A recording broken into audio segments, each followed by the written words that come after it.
오늘은 부활절을 맞이해서 부활의 현존으로 삽시다. 이러한 제목으로 말씀을 나누려고 합니다. 부활주일이지요. 부활주일인데 이 부활을 주님의 부활로만 끝내지 말고 우리의 부활, 나의 부활, 그 부활로 이끌어 갑시다라는 그 의미에서 부활의 씨를 뿌린다. 그런 의미로 씨뿌림 주일로도 지키고 있습니다. 주님은 잠자는 자들, 죽은 자들의 첫 열매가 되셔서 부활하셨습니다. 하늘에 밀이 떨어져 죽고 그 죽음 이후에는 줄기, 가지, 꽃과 열매로 번성번창하듯 주님의 부활 은총으로 말미암아 코로나도 소멸이 되고 하나님이 예비하신 그 은총이 우리 모든 교우들에게 차고 넘치기를, 특별히 2021년도에는 코로나 종식이 되고 마음의 소원이 이루어지고 그동안 못한 것들이 많이 있었지만 하나님이 예비하신 은총 가운데에 30배, 60배, 100배의 결실이 있기를 주님의 이름으로 축복합니다. 부활신앙은 성경의 처음과 마지막이라고 해도 과언이 아닙니다. 부활에 관한 말씀, 우리가 예수님의 부활만 이야기하지만 창세기 1장에도 부활에 관한 내용이 나와 있습니다. 흑암 중에 빛이 있으라. 어둠이 빛을 통해서 사라진 것입니다. 사망 권세 이기시고 부활하신 내용과 똑같은 내용이죠. 이것 또한 역시 부활 사건입니다. 인간의 불순종으로 이 세계는 창조의 질서가 무너졌습니다만 그 무너진 창조 세계를 다시 살리시기 위해서 우리에게는 부활의 현존이 필요합니다. 부활 신앙 가지고 살아가서 살리는 거죠. 특별히 생명을 살리는 일입니다. 계시록 22장 20절을 보면 아멘 주 예수여 오시옵소서. 죽음과 사망의 공포 속에서 주님의 오심을 대망하며 찬양하고 기다리고 예배하는 성도들의 모습을 이야기하고 있고 우리에게 요청하고 있는 내용입니다. 그것은 부활의 현존입니다. 주님이 부활하신 것은 부활의 실존이요. 우리가 주님의 이름으로 부활되는 것은 부활의 현존이 되는 것입니다. 오늘은 주님의 부활의 실존과 현존을 묵상하려고 합니다. 출애굽기 14장 26절 오늘 김사랑 권사님 봉독하셨는데요. 홍해를 건너므로 죽음에서 살아나는 부활 실존에 관한 말씀입니다.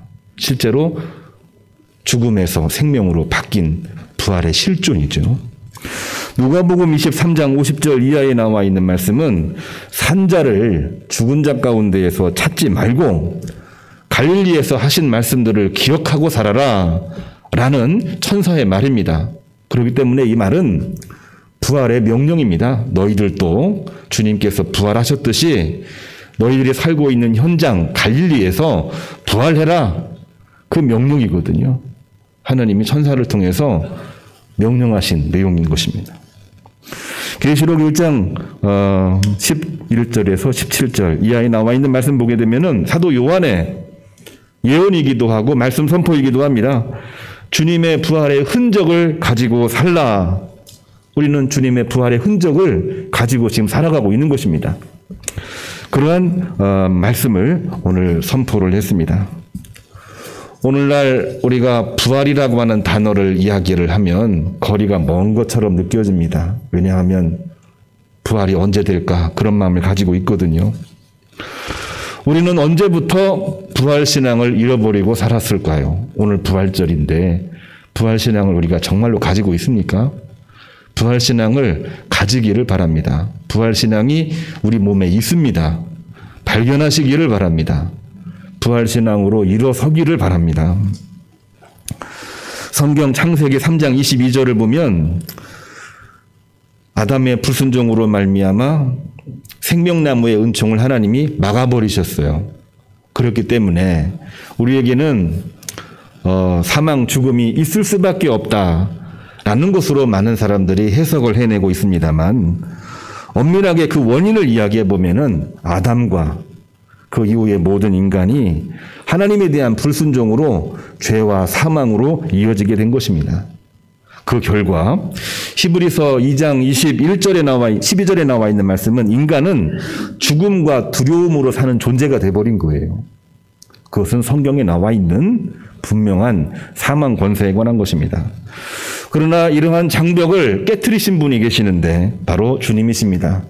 사망 권세 이기시고 부활하심으로 말미암아 불행과 어둠과 절망과 사망 권세에서 건져주셨고 잠자는 자들, 모든 죽은 자들입니다. 죽은 자들의 첫 열매가 되셨습니다. 그러므로 이제는 첫 열매를 따라 우리가 두 번째 열매가 돼야 되고 세 번째, 네 번째 열매가 돼야 되는 것입니다. 둘째 열매로 우리가 열매를 맺으려면은 우리는 부활의 실존을 알아야 돼요. 부활 신앙이 뭔지를 알아야 됩니다. 그런 다음에 내가 부활돼야 됩니다. 부활의 현존입니다. 그래서 오늘 말씀을 두 가지로 이야기하려고 합니다. 기독교 신앙은 부활 신앙입니다. 부활의 실존입니다. 부활의 실존. 오늘 부활에 대해서 말씀을 묵상하려고 합니다. 성경은 창조에 관한 이야기, 구원에 관한 이야기, 재림에 관한 이야기, 천국에 관한 말씀들이 참으로 많이 있습니다만 이 내용을 한마디 단어로 줄인다고 한다면 그것은 부활입니다. 왜냐하면 기독교의 모든 말씀은 부활에 관한 것이거든. 살리는 것이거든. 하나님이 생명을 살리고 우리 인간을 살리고 하나님이 우리를 살리시기 위해서 아들을 보내주셨고 아들을 희생하셨고 우리를 살리시기 위해서 사망 권세 이기시고 부활하셨기 때문입니다. 부활은 무에서 유로 만드는 것이고 무관심에서 관심으로 만드는 것이고 고난에서 해방하는 것이고 심판에서 구원으로 이어지는 것이고 사망에서 영생으로 인도하시기 때문에 그렇습니다. 우리가 많이 들어왔던 성경의 모든 내용들이 주제가 나름대로 있지만 그 주제를 한마디로 요약을 해보면은 부활입니다. 부활. 과학 문명이 아무리 발달해도 인간에게 해결할 수 없는 문제가 한 가지 있는데 그것은 죽음의 문제입니다. 죽는 문제는 어느 누구도 해결하지를 못합니다. 죽음은 가장 두려운 대상이죠. 나는 죽음이 두렵지 않다 이렇게 말하는 사람도 죽음 전후에 하나님 품에 자신을 맡기지 않는 이상 두려워 떨 수밖에 없고 두려움을 감추지를 못합니다. 아무리 뭐라고 해도 하나님께 내 삶을 드리지 않는 이상은 두려움에서 벗어날 수가 없는 게 우리 인간이에요. 죽음에 대한 두려움을 이용해서 우리 인간을 유혹하고 미혹하고 있는 존재가 있으니 그 존재는 바로 사단 권세, 어둠의 권세, 흑암의 권세입니다.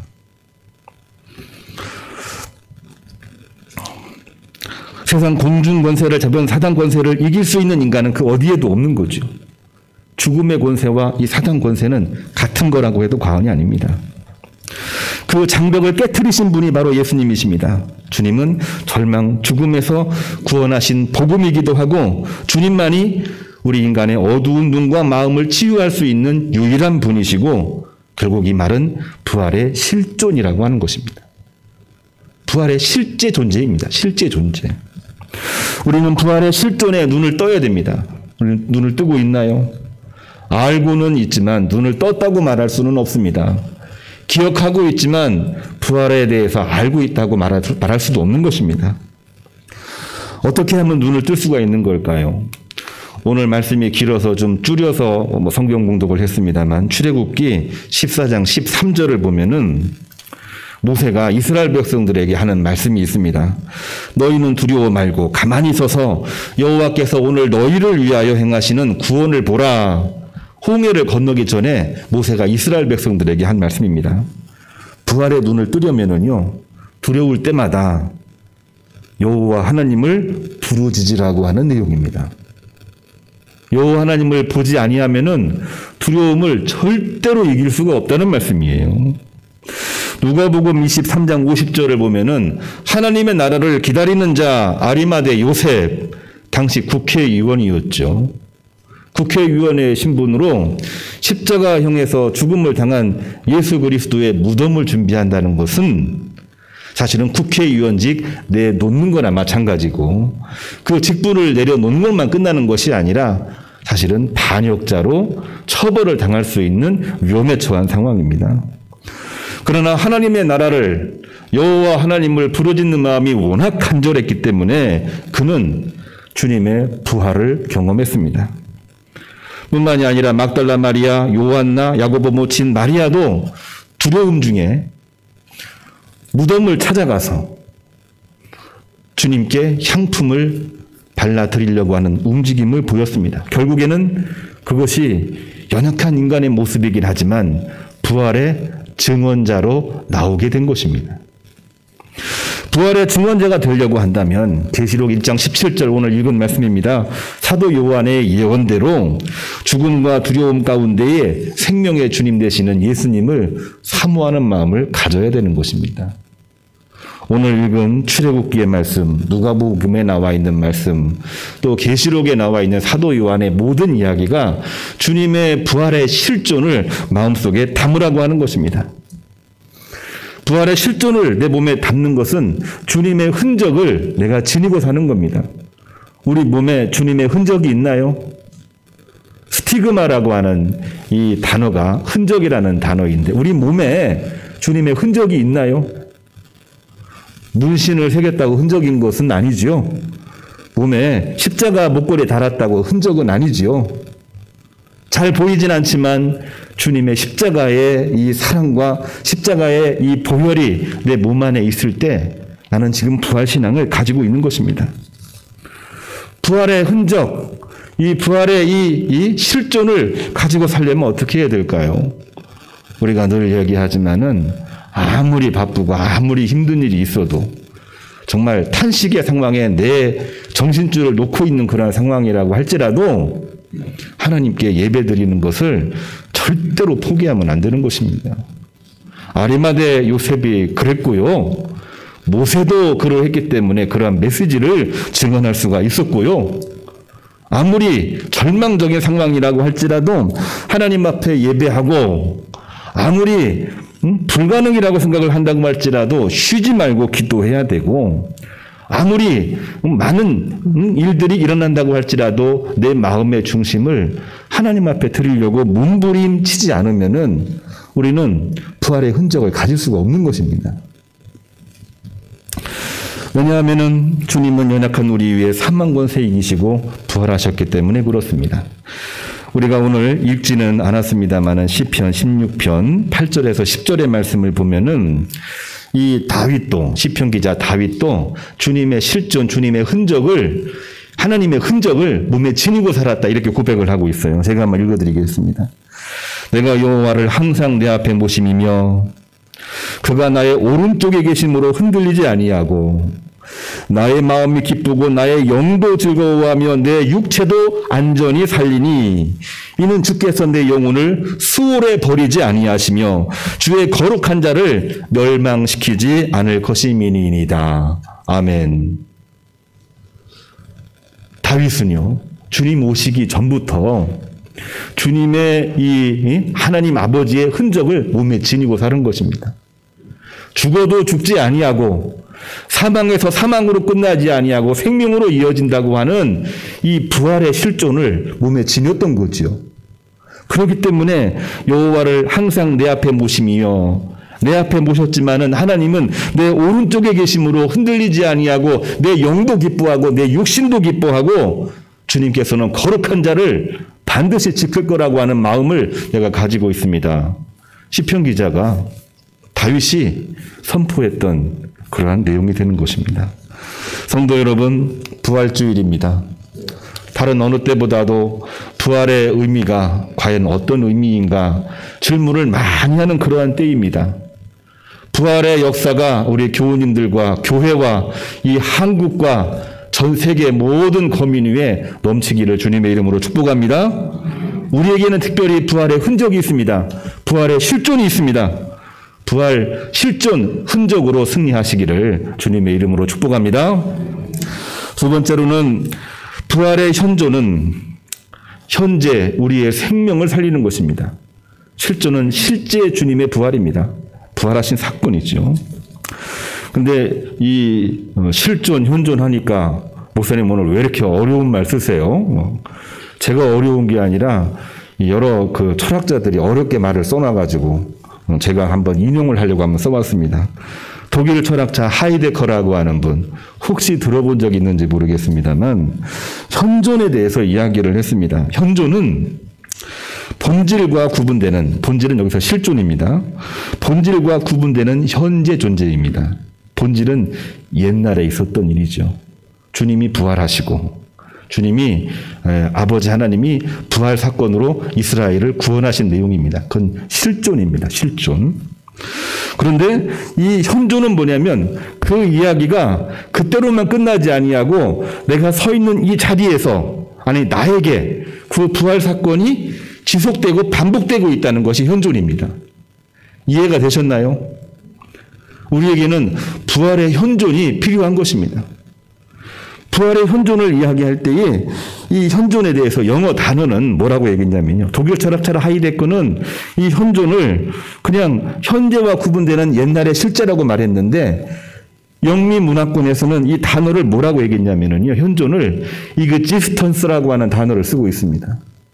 과거에 그 사건이 있었지만 과거로 끝나지 아니하고 나의 사건이요, 반복되는 사건이요, 주님 오시는 그날까지 계속되는 사건이라고 하는 의미에서 existence라고 하는 단어를 쓰고 있는 것입니다. 실존도 중요하지만 당연히 중요하죠. 우리에게 부활신앙이 필요하니까. 그러나 더 중요하게 제가 강조하고 싶은 것은 현존이 더 중요합니다. 나에게 부활 사건이 일어나지 않으면 아무 의미가 없는 거죠. 부활의 현존은 주님 부활 실존이 우리의 부활로 이어질 때에 가능한 것입니다. 주님 부활도 중요하지만 나에게 부활의 현존이 없다면 아무런 의미가 없는 것입니다. 주님은 승리했지만 나는 실패하거든요. 주님이 승리했다면 우리도 나도 여러분도 승리하기를 주님의 이름으로 축원합니다. 가장 드라마틱한 부활 현존 메시지는, 가장 멋있는 부활의 현존 메시지는 오늘 읽은 말씀입니다. 누가복음 24장 3절을 보면 당시 국회의원이었던 아리마대 요셉과 갈릴리 여인들, 막달라 마리아, 요한나, 쿠자의 아내 요한나죠, 야고보 모친 마리아, 그리고 베드로가 무덤에 가서 예수님이 부활하신 것을 확인을 하려고 했습니다. 그때 그 모습은 주님의 부활을 염두에 두고 갔다라기보다는 향품을 가져갔기 때문에 죽으신 예수님을 찾는 거였습니다. 우리도 오늘 예수님을 사모한다, 믿음이 있다, 신앙이 있다라고 이야기를 하지만 죽으신 예수님을 찾으려고 살 때가 참 많이 있습니다. 그럴 수밖에 없는 거죠.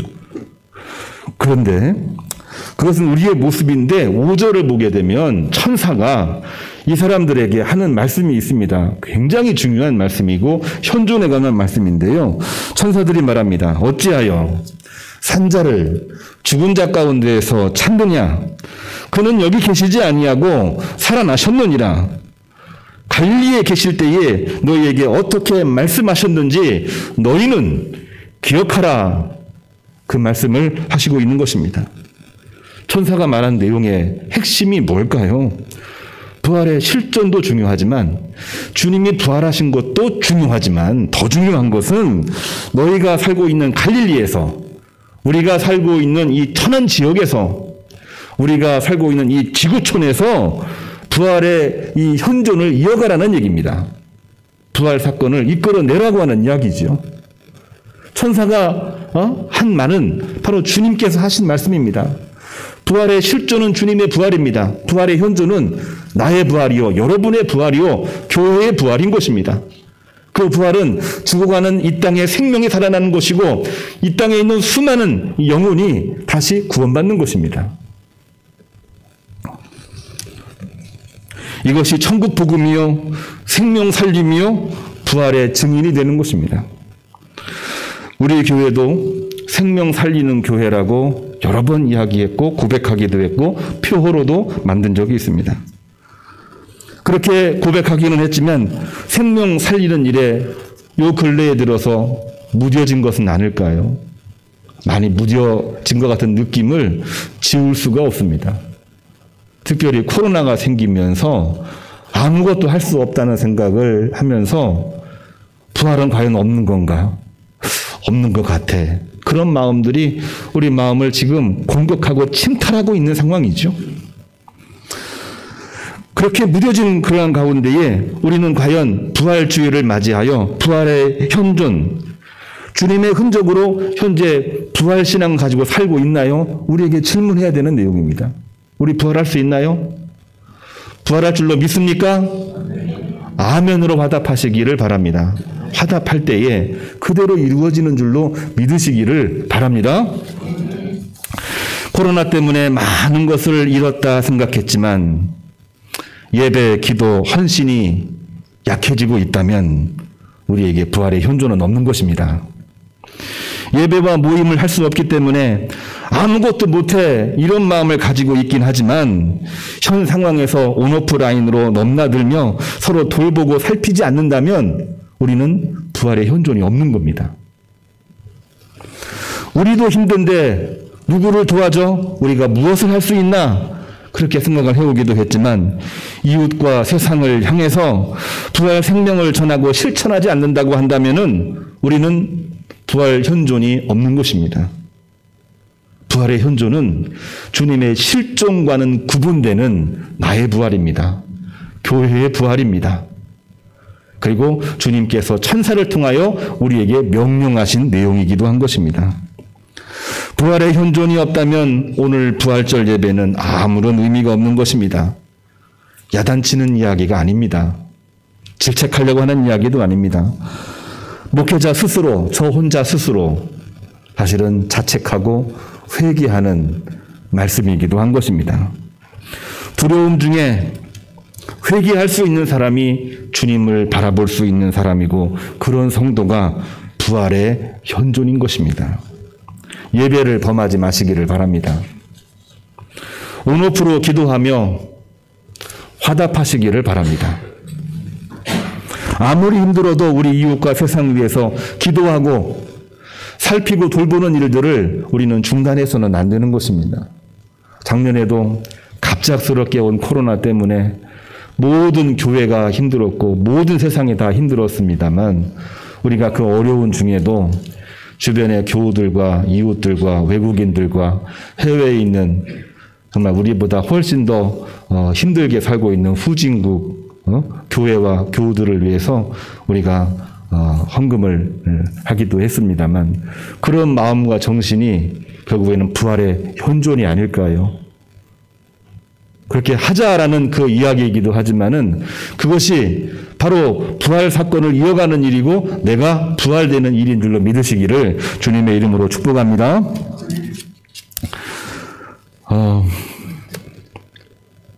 우리나라도 복잡하고 힘듭니다. 그렇죠? 내일 모레 선거 있고 좀 지나고 나면은 경제 정치 문제 있고 또한 내년도에는 대선도 있고 뭐 여러 가지로 복잡한 일 머리가 아플 정도로 복잡합니다. 그런데 힘들긴 하지만 우리가 이 나라를 건너가 보게 되면은 우리보다 훨씬 못 살고 있는 후진국들 사실은 백신 얘기 꺼내지도 못하고 있다고 그래요. 우리가 이러한 상황에 그들을 위해서 기도하지 아니하면 우리는 부활의 현존이 없는 겁니다. 교회가 요즘 침묵하고 있는 것 중에 하나가 참 마음이 아픈데요. 가까이에 있는 미얀마라는 국가 이거는 지금 있을 수가 없는 일이 지금 벌어지고 있습니다. 자칫 잘못하면 내전이고 내전은 미국도 중국도 개입되어 있기 때문에 세계 대전으로도 갈 수 있는 아주 위험한 상황입니다. 이 나라 이 민족을 위해서 우리가 기도하지 않으면 안 되는 거죠. 우리가 부활의 현존을 이어간다고 하는 것은 바로 주님이 주신 이 부활의 은총을 가지고 나도 부활되고 여러분들도 부활되고 세계 모든 거민들도 주님의 이름으로 다시 살아나도록 믿음 가지고 기도하며 나가는 것인 줄로 믿으시기를 바랍니다. 부활의 실존과 부활의 현존으로 승리하셔서 가정과 직장과 기업 위에 지금까지 많은 어려움이 있었지만 2021년도에는 부활의 실존과 현존으로 승리하시고 많은 열매로 영광 돌리시는 주의 종들이 되기를 주님의 이름으로 축복합니다. 기도하겠습니다. 주님 참으로 감사를 드립니다. 부활의 현존을 지니고 삽시다는 말씀을 우리 마음속에 간직하나이다. 간절히 바라왔거나옵나니 부활 신앙을 분명하게 가지고 나도 부활되고 우리 주변의 모든 영혼들이 부활될 수 있도록 함께 돌보고 살피는 일에 열심을 내서 그야말로 부활신앙으로 승리하는 주의 종들 되게 하시옵소서. 예수님의 이름으로 기도합니다. 아멘.